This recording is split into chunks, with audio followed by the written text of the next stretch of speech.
Duels, head-to-heads, and rivalries are all kind of similar, and it's been prevalent throughout history, be it to settle a dispute or just to find out who's actually better than the other.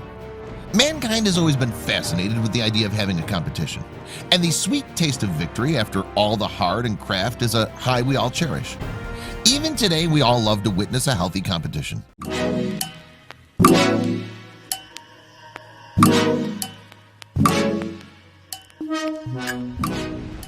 As you might have already seen in our previous videos, so far we've compared only Kaijus from the Godzilla universe. But today it's going to be a bit different. Why? Because today we'll be comparing two colossal sea monsters in a clash of dominance. The monsters in our comparison today are straight out of myths that have been known to terrorize mankind and have been adapted majestically in movies. And the monster in question is the mighty Kraken. And today we'll be comparing two different movie adaptations of the colossal sea monster and find out which incarnation of the monster reigns supreme at the end of this head-to-head. So let's start with the head-to-head right away, which is between the Kraken from Pirates of the Caribbean versus the Kraken from Clash of the Titans.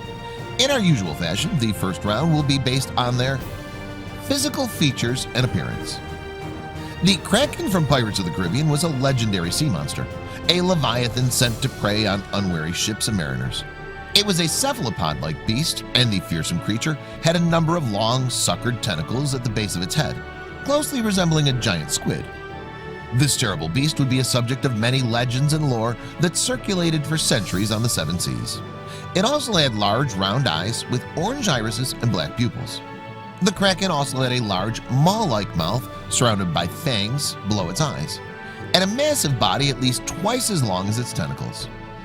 As for the Clash of the Titans adaptation of Kraken, it was similar to the Pirates of the Caribbean incarnation, given that he too possessed similar features and was a cephalopod-like beast, resembling a giant squid with all his tentacles.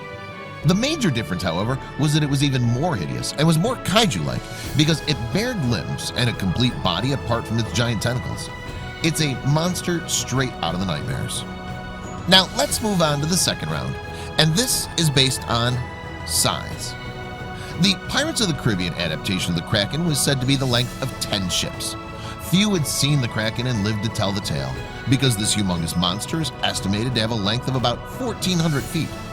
We're at luck here since this massive monster only exists in myths and movies. Or are we really? The ocean is so vast that we never know what secrets lurk beneath the waters of the deep.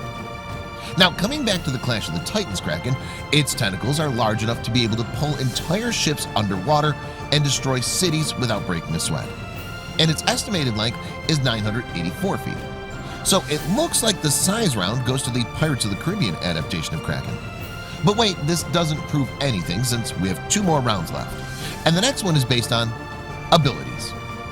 When it comes to abilities, the giant Kraken of Pirates of the Caribbean possessed a few, such as super strength, numerous long tentacles with suckers, massive size, fast swimmer.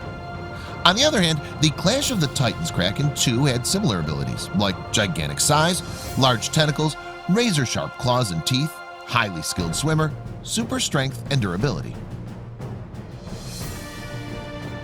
So as far as abilities go, the Clash of the Titans Kraken seems to pull ahead and get the scores even with his overwhelming range of abilities. Moreover, the Servant of Hades has an advantage over Davy Jones' pet because it has a complete set of limbs apart from his massive tentacles. Besides that, it's also more durable and even possessed endurance to match its strength. Now we move on to the penultimate round, and this may very well be the deciding round of this comparison. So let's jump right into it because this round is based on their weaknesses. When it comes to weaknesses, both incarnations of the Kraken are almost invincible, and it's almost impossible to defeat the Kraken. Although the Pirates of the Caribbean Kraken does seem to have one, and this may be very significant indeed because if one possessed the heart of Davy Jones, that person could control not only Jones himself, but the Kraken as well, which in effect gave the person control of the oceans. But it was almost impossible to kill the Clash of the Titans Kraken, if not for Medusa's head. But as for Davy Jones' pet, it seems like the humans succeeded in killing it rather than taking the help of a monster's curse. So we can conclude that the Clash of the Titans Kraken simply had no weaknesses, but this however is not the same for the Kraken of Pirates of the Caribbean. Now, to sum it all up, after analyzing, we find that both incarnations of the Kraken share similar abilities, and both are very similar too. But we should not forget that the POTC Kraken could only kill humans and sink ships. However, when it comes to the Kraken of Clash of the Titans, she was used by the gods to kill other Titans, so she's already a Titan killing weapon. If that isn't enough to justify her dominance, then you should take a look at her hobbies. This incarnation of the Kraken destroys and pulls down entire ships with relative ease, and destroying civilizations and killing humans are its hobbies. This Kraken is in a league of its own, and she's as formidable outside the water as she is inside it. She is a genocidal sea monster that only knows destruction and simply dominates over Davy Jones' pet. The Kraken of Clash of the Titans takes the victory because it's simply more powerful than the POTC Kraken. So that was the result. Which character or monsters would you like to see in the next episode? Do mention down in the comments below. We hope you enjoyed this comparison.